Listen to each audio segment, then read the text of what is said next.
Finally guys आज चाहिँ एकदम रमाइलो भिडियोसँग जोडिएको छु। हिमाली ब्लग 12 लाई सब्स्क्राइब गरी एक लाइक गरेर भने नभुल्नु होला, किनभने तपाईँहरूको माझ आज निकै रमाइलो अनि रोचक हुनेछ। भिडियो चाहिँ विशेष गरी कहाँ होला यो ठाउँ भनेर सोध्नुहुने होला र विशेष गरी यो ठाउँको नाम चाहिँ कास्की नौडाँडा भनेर चिनिन्छ। यहाँनिर निकै रमाइलो छ ठाउँ होइन, हरियाली अनि प्रत्येक घुम्ने ठाउँ र आज धेरै हेभी हुन्छ र धेरै हावा चलिरहेको छ।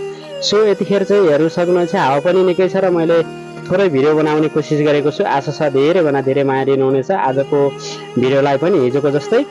र आज एकदमै राम्रो भिडियो बनाउने मैले मौका र मेसो मिलाएको छु। सो कस्तो हुन्छ, कतिको माया दिनुहुन्छ भन्ने त हजुरहरूको हातमा छ। सो आजको चाहिँ यो रमाइलो भ्यूसँग जोडिँदा तपाईँहरू सबैजनालाई धेरै धेरै सम्झेको छु, धेरै माया दिनुभएको छ। मेरो यो हिमाली ब्लग 12 लाई धेरै सब्स्क्राइब गरी अगाडि बढाइदिनु हुनेछ भन्ने आशा पनि धेरै गरेको छु। यतिखेर मौसम हेर्न सक्नुहुनेछ, पानी पनि परिरहेको छ र म यतिखेर चाहिँ घरको छरबाट चाहिँ यो भिडियो सुट गरिरहेको छु।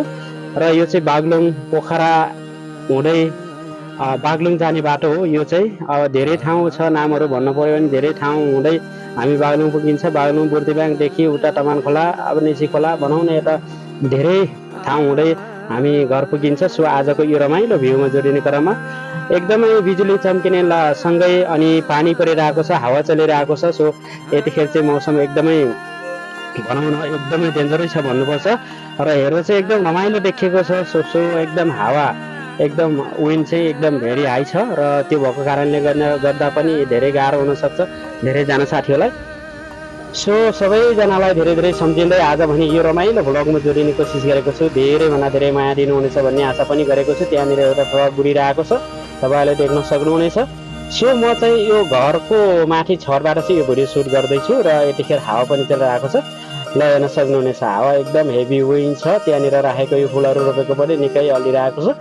सो यतिखेर चाहिँ मौसम हरियाली भइसकेको जस्तो महसुस देखिएको छ होइन। सो त्यति हरियाली त देखिँदैन यहाँ छेउमै चाहिँ। अझै राम्रो भिडियो म बनाउने छु केही समय पछाडि। सो यतिखेर चाहिँ भने यस्तै छ, एकदम रमाइलो नै छ। भिडियो हेर्दै गर्नु होला, एकदम रमाइलो छ। पुरै भिडियो हेरेर माया दिनुहुनेछ भन्ने आशा पनि गरेको छु। सधैँ जस्तो तपाईँहरूको माझ यस्तै नयाँ नयाँ भिडियोहरूसँग जोडिने क्रममा आज फेरि एकदम फरक र नयाँ भिडियोसँग जोडिने कोसिस गरेको छु। आशा छ धेरैभन्दा धेरै भिडियोलाई मन पराइदिनु हुनेछ। यो मैले घरलाई जुम गरेर देखाएको छु, तलदेखि माथि उठाउँदा धेरै पैसा पनि खर्च भएको जस्तो छ। यो घर चाहिँ निकै गाह्रो छ, तल बाटो मुनि घर बनाउँदा पनि एकदम नोक्सान चाहिँ हुँदो रहेछ भन्ने मैले महसुस पनि गरेको छु। सो मैले यतिखेर चाहिँ अघिदेखि यो घर पनि देखाइरहेको छु र त्यहाँदेखि उभो जाने बाटो गाडीहरू यहाँको वातावरण आज देखाउने कोसिस गरेको छु। सो अर्को भिडियोमा भने अझै रमाइलो अनि रोचक भिडियोसँग जोडिने कोसिस गर्ने नै छु। आजको भ्यू हेर्न सक्नुहुनेछ, एकदम सुन्दर अति राम्रो देखिरहेको छ। हेरिरहँ र डुलिरहँ, एकदम रमाइरहँ जस्तो लाग्छ मेरो देश अनि नेपाल त त्यत्तिकै पनि सुन्दर देश हो।